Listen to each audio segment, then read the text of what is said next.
September 7th, 1940. 14 hours. East of London, approaching the Thames. Engines drone in the dark like distant saw blades.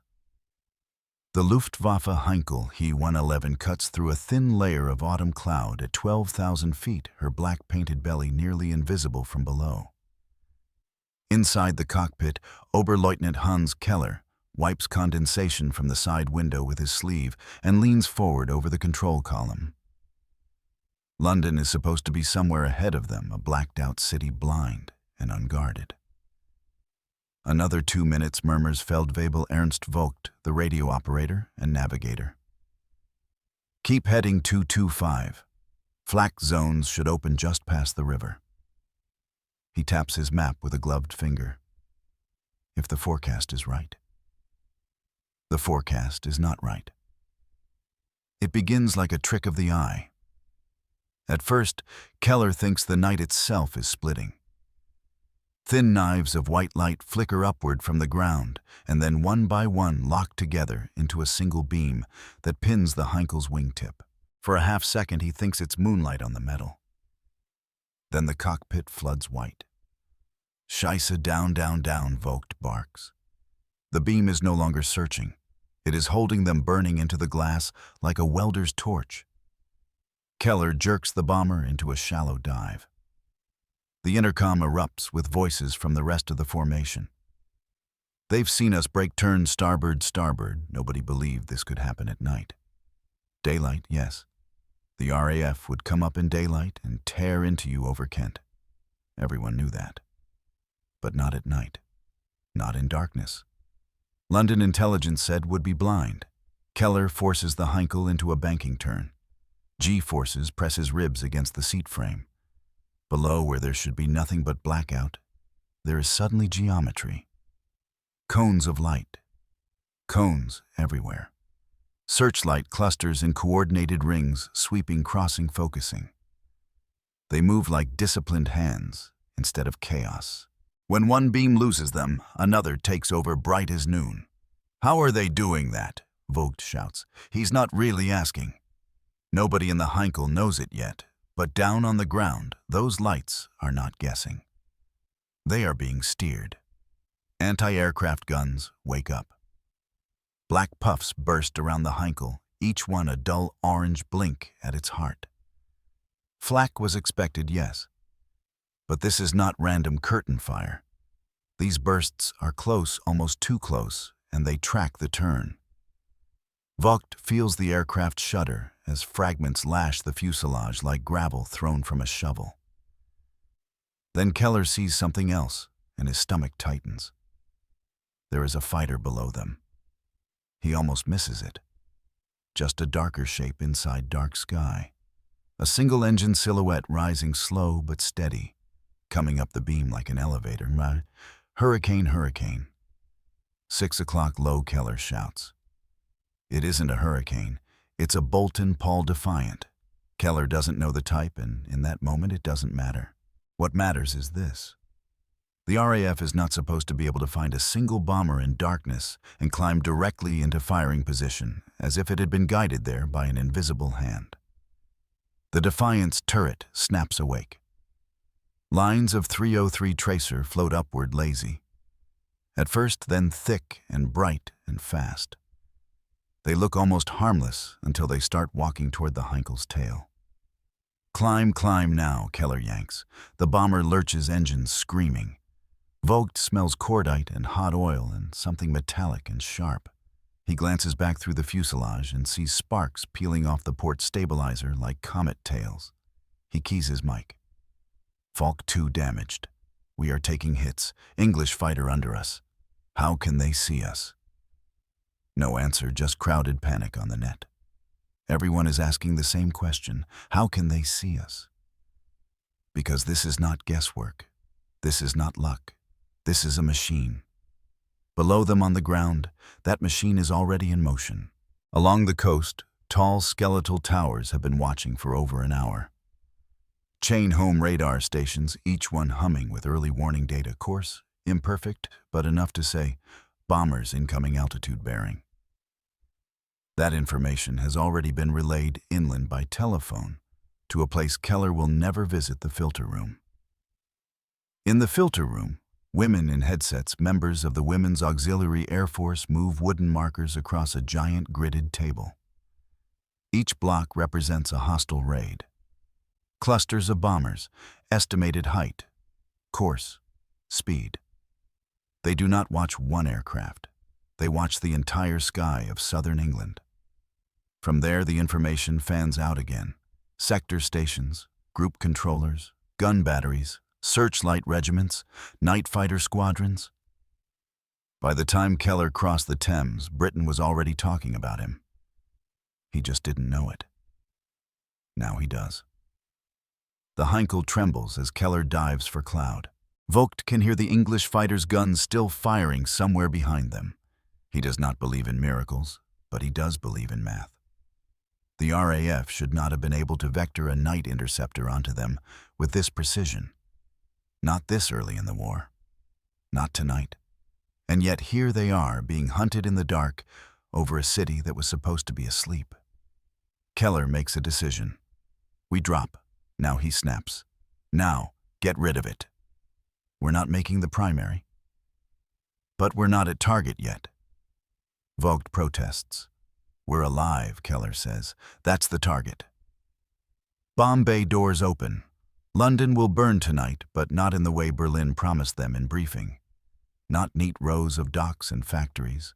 Not proof of total air dominance. What Keller is feeling right now is not dominance. It's doubt. The first layer of German confidence over Britain has cracked in real time, lit by British searchlights. And this is only the beginning. September 7th, 1940. 22:13 hours. RAF Fighter Command Sector Operations Room, somewhere in southern England. The air inside the room tastes like cigarette smoke and pencil lead. Corporal Margaret Hale WAAF stands over the plotting table with her headset pressed tight against one ear. She is 21 years old and has not seen London in daylight for 2 weeks. But she can tell you within 5 miles where the bombers are right now. Raid 5-1 Angels. 1-2 speed 180, she calls out, voice steady. Angels means altitude in thousands of feet. 12,000. Crossing the river, heading west-southwest. The colored block that represents Raid 51 skates across the perspex-covered map as she nudges it with her croupier's rod. To an outsider, it looks like a game. To the controller up on the balcony, it is a live anatomical scan of the air war. The controller is Squadron Leader Peter Langley. He leans over the rail, eyes flicking between the table and the board behind him, where status lights show which night fighter crews are airborne, which are scrambling, which are still at readiness in their chairs with their Mae Wests half zipped in. Filter confirms, he asks. A voice answers from his headset, clipped and fast. Chain home east and chain home low concur. Height 12, repeat 1-2. Estimate 30-plus aircraft still tight in formation. Indication of stragglers. Chain home east. Chain home low. 2 parts of the same nervous system. Chain home those tall towers of steel and wire that German crews keep misreporting as radio masts, or civilian broadcast stations throws out pulses in the meter band, picks up big, high-flying bodies far out over the channel. Chain home low. A refinement reaches down and sweeps for the raiders that try to come in beneath the radar horizon. Together they give Langley enough. Not perfection, but enough. He doesn't need to see faces in the dark. He just needs bearings.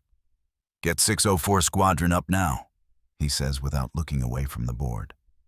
A runner is already moving. But in truth, the order does not travel by shouting anymore. This is 1940, and it still feels improvised, but it is already more than improvisation. Telephones are connected, lines are live, and even while Langley is speaking, someone in a different room is already patching the call through to an airfield, where someone else is already sprinting into a Nissen hut. RAF Coltishall. 22:17. Right. You're on Beaufighter up now. Raid 5-1 is yours. Flight Lieutenant Alan Wright is halfway through lacing his right boot when the door bursts open. He is 26, pale-eyed, stubborn, and exhausted. The Bristol Beaufighter is not a gentle aircraft. It is a twin-engine, heavy-armed brute built out of frustration and urgency.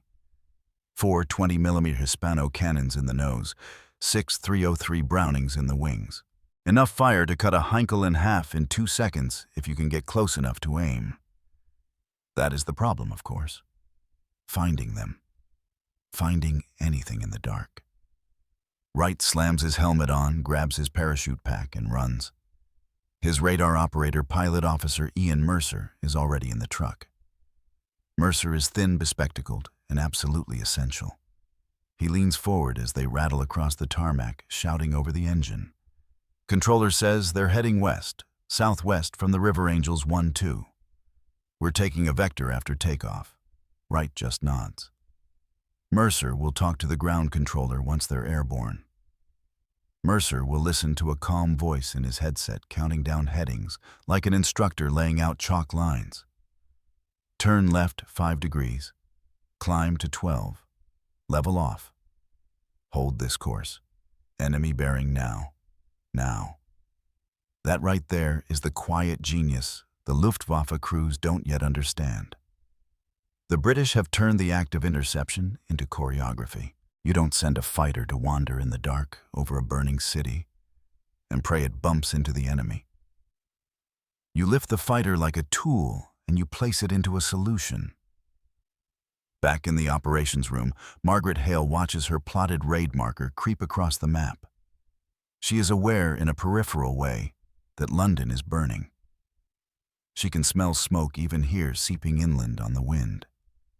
But her world has narrowed to colored blocks, grease pencils, and the steady rhythm of updates coming in from the filter room. Raid 5-1, now Angels 1-1, she calls. Losing height. Probable bomb run. Langley is already moving pins on the board. Searchlight, belt, battery, Baker, prepare to engage Raid 5-1 on my mark. Confirm lock-on procedure. You will illuminate for 604 Squadron. That single sentence means the guns and the lights are about to become extensions of the Beaufighter's eyes. This is new. This is evolving in real time. Last year, Britain did not even have a proper doctrine for night interception. Tonight, Langley is about to try something that sounds insane on paper use: coordinated light to hand a target to an approaching night fighter, like passing a football in the dark. Battery, Baker ready, comes the reply. Langley exhales once. Mark. South of the Thames, a ring of searchlights snaps on at once, their beams converging on a shape in the sky. The darkness over London turns violent and white. In the Beaufighter still climbing, Mercer sees it first. Contact, he breathes. My God, they've nailed him. Wright can see it too now, even from miles out, a bomber caught at the center of a pyramid of light thrashing like an insect in a jar. He pushes the throttles forward. The Beaufighter surges. On the other end of that beam, far above London's burning docks, Oberleutnant Hans Keller is still telling himself this cannot be happening. England does not have eyes in the dark. England does not have a system. England is panicking, that's what they said. But up here, chased and cornered, Keller understands something the briefing officers in France did not. England is not panicking. England is hunting. January 1942. RAF Coltishall. Night is clear, cold, brittle. The war has moved forward in time, so has the science. Flight Lieutenant Alan Wright sits in the left seat of his Beaufighter canopy, sealed engines vibrating through the frame like a living animal.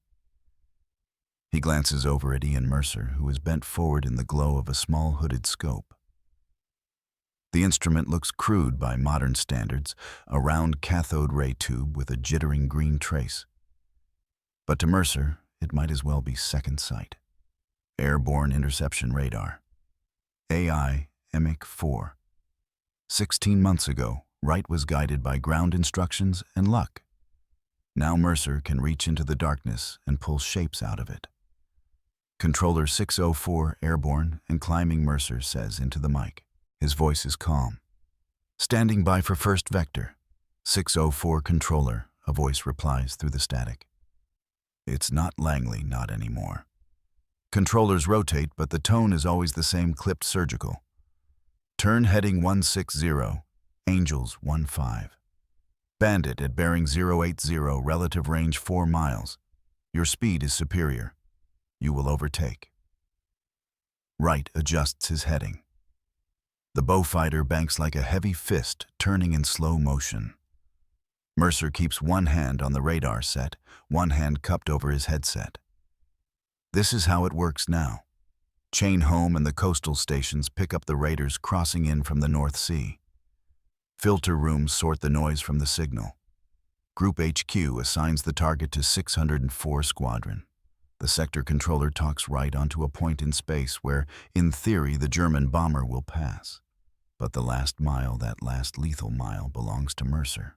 "Got him," Mercer whispers. Wright can't see anything, just the faint orange pulse of London burning on the southern horizon. But Mercer sees a blip.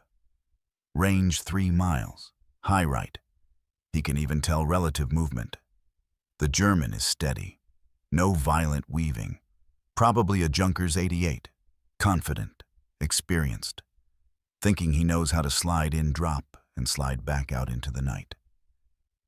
"Turn 2 degrees right," Mercer says. "Climb 50 feet. Hold. Range 2 miles closing. You're behind him and slightly low." Wright obeys. It is almost gentle. No adrenaline roar, no dramatic chase. Just quiet adjustments and the sense of invisible approach, like stalking a man through fog with nothing but the sound of his breathing to guide you. "Range 1 mile, Mercer murmurs. "Bring your nose up. Up. Up. Hold." He's dead ahead. Wright narrows his eyes, straining. There. A hint of motion. A darker patch against dark. Wright's thumb slides the safety off the Hispano cannons. "Range 1/2 mile, Mercer says. His voice is not excited. It is reverent. "Kill him." Wright squeezes the trigger. The bowfighter spits fire. 20mm shells hammer forward in a continuous, brutal burst. In the darkness ahead, something erupts. A twin engine blooms orange for a heartbeat, then tears open. The enemy bomber rolls, breaks apart, and becomes falling wreckage. Mercer exhales like he's been holding his lungs still for a minute and a half. Splash one. Wright doesn't cheer. He just stares at the dying fireball. He knows what it means. In 1940, a night kill like this was newsreel material. In 1942, it is becoming a method. Back on the ground, people like Margaret Hale are still at the plotting tables. The tables are bigger now. The signal flow is cleaner. Ground-controlled interception, or GCI, has matured. Instead of forcing sector controllers to juggle dozens of plots at once and talk every pilot's ears off, dedicated GCI stations use rotating radar dishes to track individual fighters and individual targets in real time. The country has built an immune system, and the Luftwaffe can feel it. The German crews still flying night raids over Britain in 1942 are not naive boys with medals in their eyes. They're veterans. Some of them flew in the first nights of the Blitz, when London screamed and the Thames docks burned like furnaces. They remember those early missions as hunting trips. Britain, they were told, was already beaten. The Royal Air Force was down to scraps. All that remained was to hammer morale until it cracked. Now those same veterans are being told to go back. They do not like what they find. Instead of panic, they find layers. Searchlight belts that no longer wander, but coordinate, creating light boxes that freeze a bomber for guns or for fighters. Heavy flak that doesn't just fill the sky, but walks up to altitude like it has your range written down. And worst of all, predators you can't shake. AI radar turns the bowfighter and the Mosquito into night hunters. The Mosquito in particular, light and fast, and made mostly of wood, begins to prowl not only over British cities, but also over occupied Europe. Intruder missions hit Luftwaffe night fighter bases, stalk returning bombers, and set fire to the runways themselves. By late 1942 and into 1943, RAF night fighters are not just defending, they are punishing. The reversal is psychological. German crews whisper in mess halls from Lille to Amsterdam that the British can see through cloud, that the British know their routes before they fly them, that if you take too long finding the Thames or the Midland steelworks, something will slide up behind you invisible and cut your aircraft in half with cannons you never even heard. Some of that is fear-talking. Some of it is true. Wright taxis back after the kill. The ground crew swarm the Beaufighter with chocks and ladders and cigarettes. Mercer climbs down, last rubbing at the bridge of his nose where the headset pressed too hard. "Did you see his markings?" one of the armorers asks quietly. "Looked like a 5K code," Mercer says. "Could have been KG 51. Kampfgeschwader 51. Experienced. Dangerous. Not amateurs. In other words, tonight they didn't just kill a bomber. They killed a belief."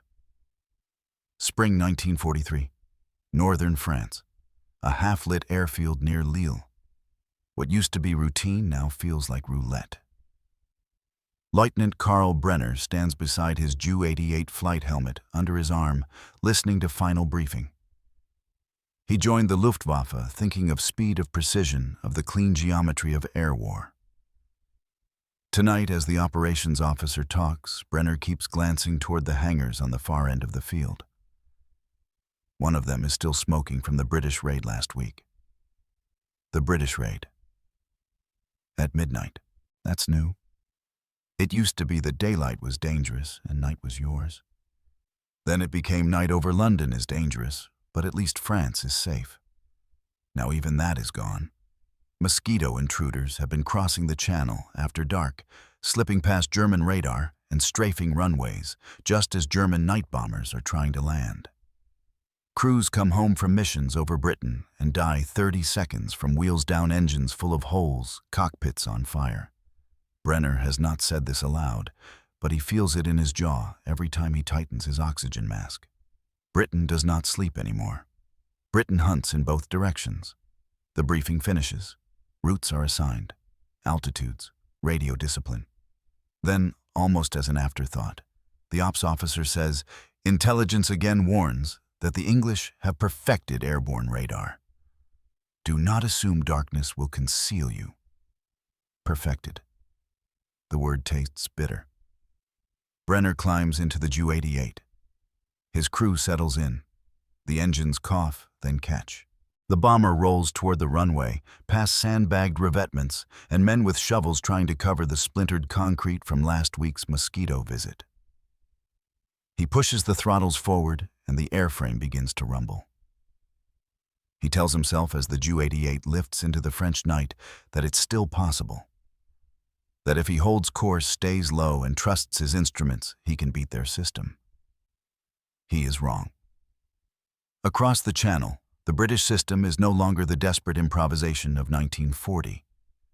It is doctrine. It is infrastructure. It is muscle memory. Chain Home still watches the approaches, but now ground-controlled interception units track individual raiders like beads sliding on wire. The filter rooms have matured into nerve centers where experienced WAAFs can tell a decoy from a real raid in seconds. Sector controllers no longer gamble. They allocate. They assign. They direct. And the men who answer those directions are flying aircraft that didn't exist when the Blitz began. The de Havilland Mosquito NF Mach 2, two-stage supercharged Merlin engines. Airborne Interception Mach 8 radar with centimetric wavelength, precise enough to pick a single aircraft out of background clutter and guide a pilot straight onto its tail. The Mosquito's nickname in some Luftwaffe circles is Holzscheuss Wooden Horror. Tonight, Holzscheuss is waiting. Over the North Sea. 12,000 feet, a Mosquito night fighter cruises with throttles back to keep sound down. Its pilot, Flight Lieutenant David Reeves, scans the darkness ahead. Beside him, his radar operator, Sergeant Thomas Blake, studies the green pulse of the AI Mach 8 set. Unlike the old Mach 4, this one is crisp, clean. It gives bearing range and relative altitude with brutal clarity. Blake's voice is almost gentle. Target bearing 075, range 5,000 yards slightly above. Steady heading. He doesn't know we're here. Reeves nods, makes a tiny correction with 2 fingers. The Mosquito responds like it's alive. This right here is the reversal the Luftwaffe never truly prepared for. The RAF is no longer merely swatting intruders away from London. It is stalking them 100 miles from the British coast over open water, in darkness, in silence. Range 3,000, Blake says softly. 2,000. 1. He's dead ahead. Up a touch. You should see his exhausts. Reeves narrows his eyes. They're faint like 2 cigarettes in fog. Glowing engine stacks. Visual, Reeves murmurs. He brings the Mosquito in, even closer, so close he can make out the cruciform tail of a Ju-88 against the barely lighter sky. The German bomber is steady, patient, sure of itself. Reeves arms his cannons. No warning is given. 4 20mm cannon and 4 303 machine guns ignite at once, and for a second the night between the Mosquito and the Ju-88 fills with stabbing light. The Ju-88 shudders, wobbles, then bursts at the wing root.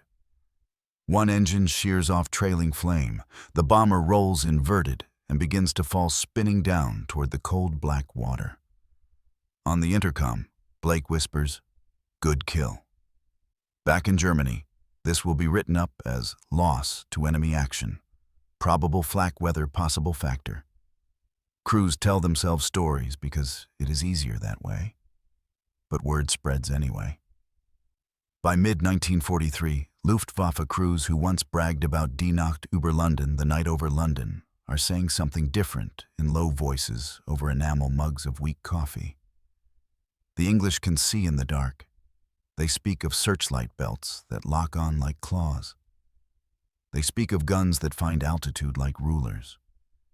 They speak most of all of fighters that arrive out of nowhere, unseen, and kill without ever being seen in return. And somewhere deep inside that fear is respect. Because what Britain built between 1940 and 1943 is not luck.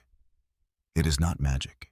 It is an integrated air defense network so advanced for its time that German crews trained in discipline and confidence feel hunted in an element they once considered theirs. Corporal Margaret Hale. Older now, hair tucked back, still leans over plotting tables, still sliding colored blocks. Different raids, different call signs, same calm hands. She cannot see Alan Wright or David Reeves in the sky. She cannot smell the burning aviation fuel or hear the crack of cannon fire. But she can see the big picture. She can see raids break apart and fade. She can watch Britain learning in real time to strike back at night. And in the black sky above the channel, as wreckage from Brenner's Ju-88 vanishes into the dark water below, you understand what the German crews finally understood. Britain is not just defending its cities. Britain owns the night.